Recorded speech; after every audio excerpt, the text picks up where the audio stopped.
Herzlich willkommen in Ella, meine lieben Freunde. In meinem letzten Video, das ich euch hier oben verlinke, ging es mit der berühmtesten Zugfahrt in Asien weiter nach Ella. Und in Ella hatte ich so das erste Mal auf Sri Lanka das Gefühl, dass das Nachtleben wenigstens so ein bisschen für Touristen ausgelegt ist.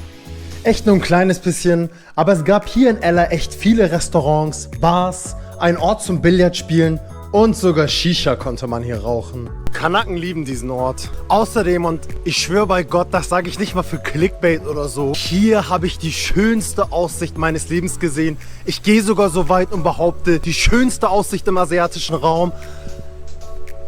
Ihr müsst es euch einfach selber angeschaut haben. Deswegen nicht lange drum herum reden. Let's go! Ich bin jetzt auf dem Weg zur Nine Arc Bridge. Das ist einer der Sehenswürdigkeiten auf Sri Lanka. Auf jeden Fall die Sehenswürdigkeit in Ella. Ich laufe dahin, ich nehme keinen Tuk-Tuk, ist echt ein schöner Weg. Schöne Aussichten. Und auch das bisschen Regen macht mir nichts aus. Ich bin ja nicht aus Zucker, ne?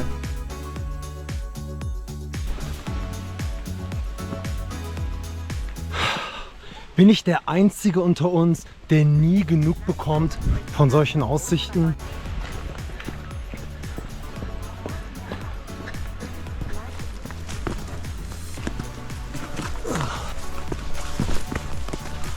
Einen richtigen Weg gibt es nicht wirklich. Deswegen bei der Schuhwahl aufpassen, meine lieben Freunde.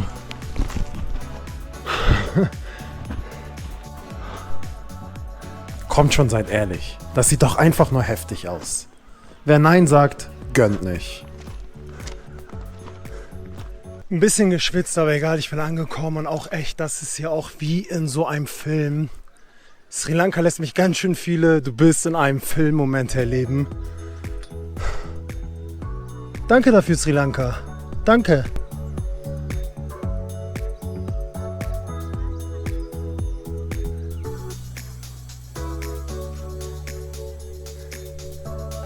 Die Nine Arc Bridge ist 92 Meter lang und 24 Meter hoch und wird auch die Brücke im Himmel genannt. Ihren Namen verdankt sie den 9 Bögen.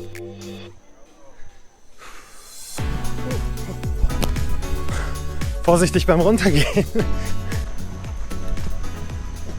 Natürlich hat mir die normale Sicht nicht ausgereicht und ich wollte nochmal unbedingt runter und näher ran. Obwohl der Boden sehr rutschig war vom Regen und mir davon abgeraten wurde. Aber scheiß drauf. Ich liebe Momente, bei denen ich mir klein vorkommen kann. Was mir bei meinen 1,90 nicht oft passiert. Aber das war so ein Moment. Das große Highlight hier ist halt, den Zug zu erwischen. Und laut den Informationen meiner Informanten kommt der Zug um 12, das ist in 15 Minuten soweit. Habe ich richtig Glück gehabt. Die meisten müssen so 2-3 Stunden warten. Ich bin einfach auf gut Glück los. Es ist einfach beeindruckend. 2 Dinge, die mich immer wieder faszinieren können, sind Natur und Architektur.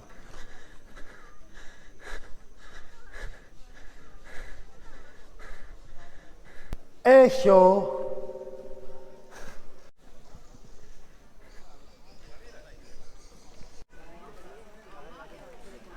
Natürlich auch hier mega voll, aber was willst du machen? So, jetzt wird gewartet.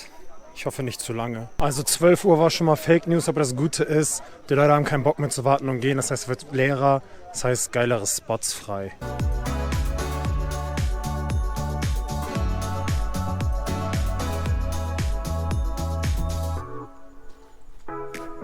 Der Zug ist immer noch nicht gekommen, deswegen werde ich jetzt ein bisschen mal die Gleise entlang laufen. Mal gucken, wo das mich hinführt. Ich hoffe nach Hogwarts. Spoiler, nach Hogwarts hat es mich leider nicht geführt. Avada Kedavra, Digga.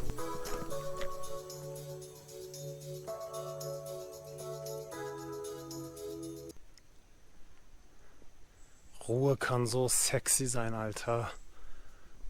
Vor allem, wenn man in der Natur ist. Oh, meine Schwester ist auch hier.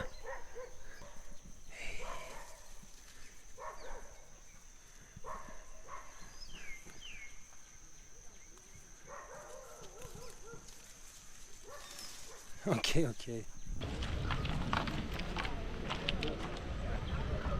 Also meine Quelle war wohl nicht ganz zuverlässig. Deswegen setze ich mich jetzt nochmal hin und warte, bis der Zug kommt. Gestern um 12 ist der Zug nicht gekommen. Es gab wohl Probleme auf der Strecke. Deutsche Bahn lässt grüßen. Mir der Mann, der hier arbeitet, was verraten. Der hat gesagt, komm morgen um 9:20 Uhr. Das ist der neue Zug, der fällt nie aus. Und es ist viel leerer. Und ob er recht hatte, sehen wir jetzt. Digga, es ist einfach richtig leer. Es ist so gut wie niemand hier. Das war mal ein richtiger Insider-Tipp. Also kommt morgens um 9:20 Uhr.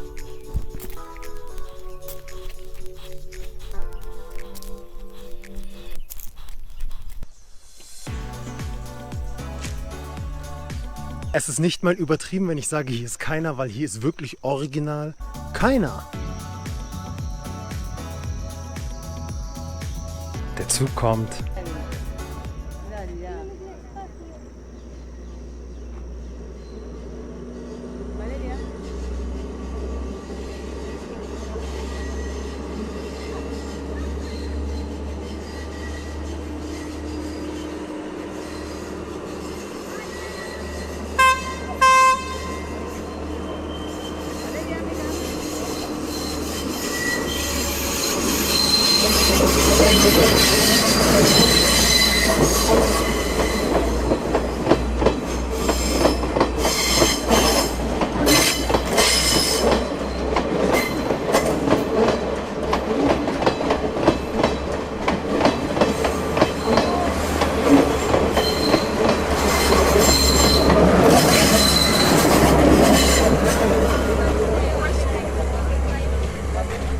So, das Warten hat sich gelohnt. Ich habe die berühmte Aussicht gesehen. Einfach durchgezogen. Ich wollte es sehen und ich habe es gesehen. Also immer um 9:20 Uhr herkommen. Es ist leer und der Zug kommt auch. Aber natürlich hat Ella nicht nur Bars und die 9 Arc Bridge zu bieten, sondern auch eine richtig geile Natur und vor allem einen berühmten Aussichtspunkt. In Ella gibt es 2 berühmte Aussichtspunkte. Den Little Adams Peak und den Ella Rock Viewpoint. Die meisten Einheimischen meinten zu mir, dass der Ella Rock Viewpoint die geilere Aussicht hat. Deswegen bin ich zum Little Adams Peak gekommen, denn mich kann niemand verarschen. Spaß. Natürlich bin ich zum Ella Rock Viewpoint gekommen. Zeigt mir einfach die ganze Zeit den Weg. Läuft vorne weg. Wahrscheinlich will er gleich Geld. Aber um echt zu sein, ist das okay. Weil ich habe keine Ahnung, wie man diesen Weg ohne einheimische Hilfe hätte finden sollen. Ist auch bei Google Maps alles falsch und so, sage ich gleich nochmal was zu. Damit ihr nicht wie ich auch 10 Stunden erstmal nach dem Eingang suchen müsst. Hauptsache er chillt einfach beim Hochlaufen. So bis nichts wäre. Wie ich später mit Händen und Füßen noch rausgefunden habe, ist er 56 Jahre alt. Mashallah, Digga. Ja, das ist echt mal so ein richtiger Wanderweg. So ein richtig deutscher Wanderweg.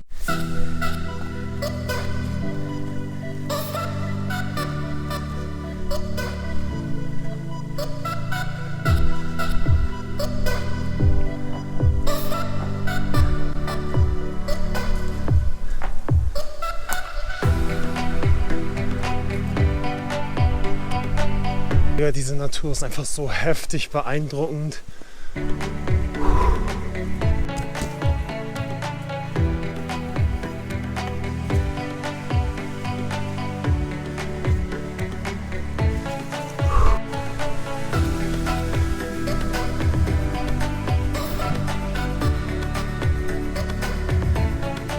Also es ist schon hart. Not gonna lie.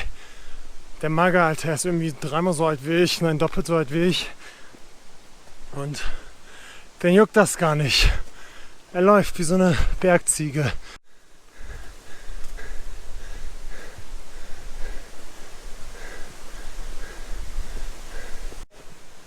Morning.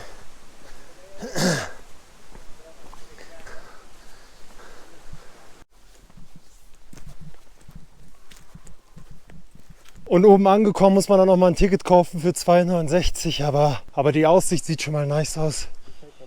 Und ich sehe fertig aus. Hallo, was machst du denn hier?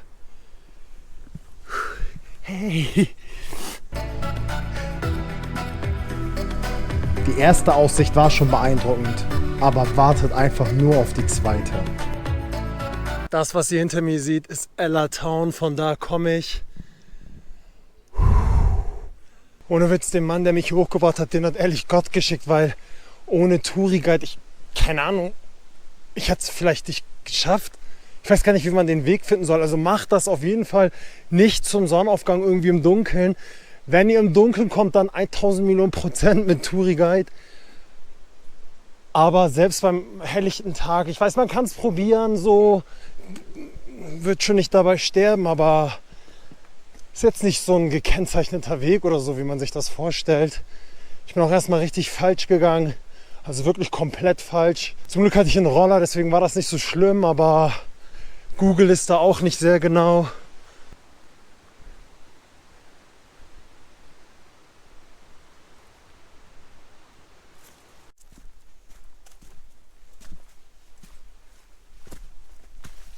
Vor allem, ich laufe hier ganz normal hoch, bin fast am Sterben. Er läuft vor mir und pafft dabei eine Zigarette, Digga. Der Mann ist anders. So, jetzt geht's nochmal zum zweiten Viewpoint. Dieser Moment war besonders. Ich wollte einfach nur so filmen und war so geflasht von der Aussicht, dass ich einfach stehen bleiben musste. Was für eine schöne Aussicht, Mann. Das sind die Momente, wo du einfach weißt, es hat sich gelohnt. Es hat sich gelohnt, um 4:30 Uhr aufzustehen. Es hat sich gelohnt, eine halbe Stunde nach dem Weg zu suchen. Es hat sich gelohnt, eine Stunde bis hier oben hin. Die 2,69 € Eintritt haben sich gelohnt. Es hat sich einfach gelohnt, Digga. Wie schön kann dann bitte eine Aussicht sein?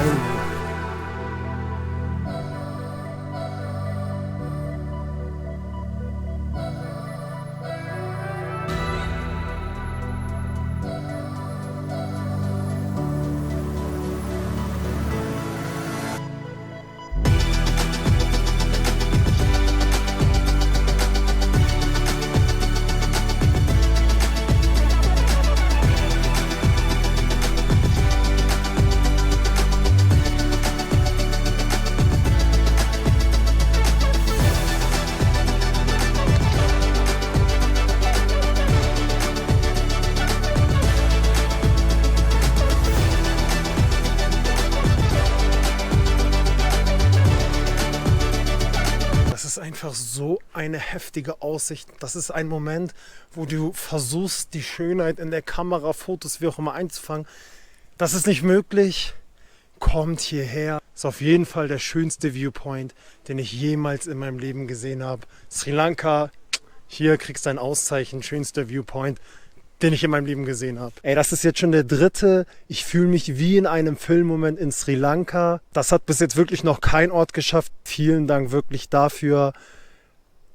Krasse, einmalige Eindrücke. Das ist der Moment, wo mir Sri Lanka richtig ans Herz gewachsen ist. Thank you. Yes, thank you.